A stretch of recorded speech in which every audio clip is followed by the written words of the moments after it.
Can you believe it's 14 years ago that 3-year-old Madeleine McCann disappeared from a holiday resort in Praia de Luz in Portugal? Ever since, the world has wondered what happened to her.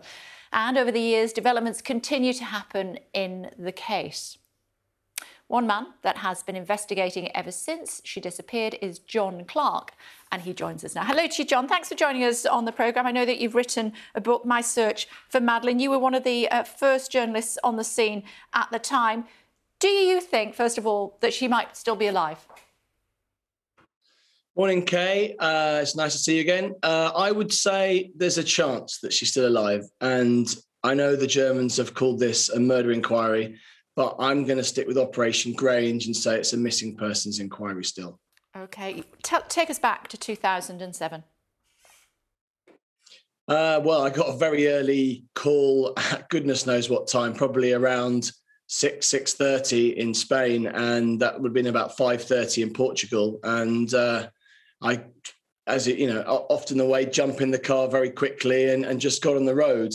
I was told there was a girl had gone missing in Portugal, in fact, in the Algarve, in a place I'd never heard of called Praia de Luz. And I expected her to be found by the time I actually got there.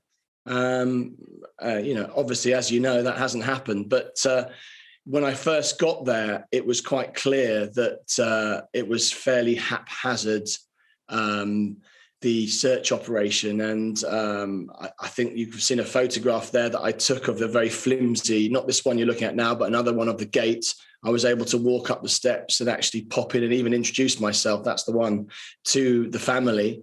And I didn't have a long chat with them just to say hello, because they were actually due to go off to report a missing persons case at the police station. So I just said, look, I'll do everything I can to help. I'm here for the Mail and various other broad newspapers, and just got on with my job, as I always have done. What do you think happened to her?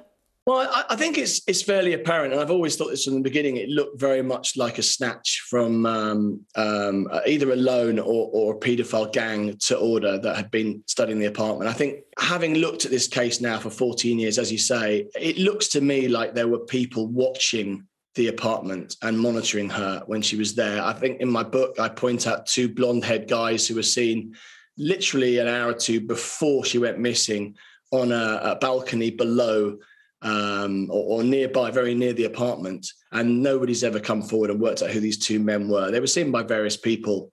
I believe one of those was Christian, who is now the current prime suspect in the case. And as of June last year, it's been a kind of mad scramble to understand, what he was doing there and how he was able to live there for 7 years when he'd been convicted twice of child pornography and indeed of molesting children in Germany, and had many, many other cases against him. In fact, I've traced 19 different convictions against him in my book.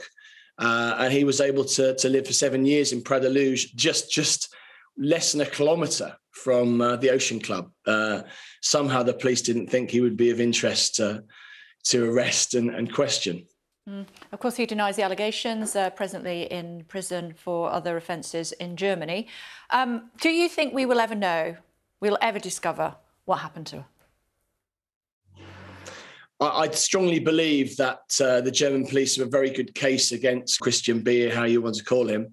And they've been working on this since 2017, quietly behind the scenes, the German police, the BKA. And it was only in 2018 that the prosecutor got involved and they felt there was a very good case to prosecute. They worked behind the scenes for 2 more years, that's 3 years in total, piecing together how do you put it? It's all the evidence they need to bring a successful prosecution against him. In the meantime, we mustn't forget that he was also being probed on many other cases, including the rape of a 72-year-old woman in Praia de Luz, just 2 years before Maddie went missing. And he's now been convicted of that and has been given 7.5 years in prison. That's been ratified.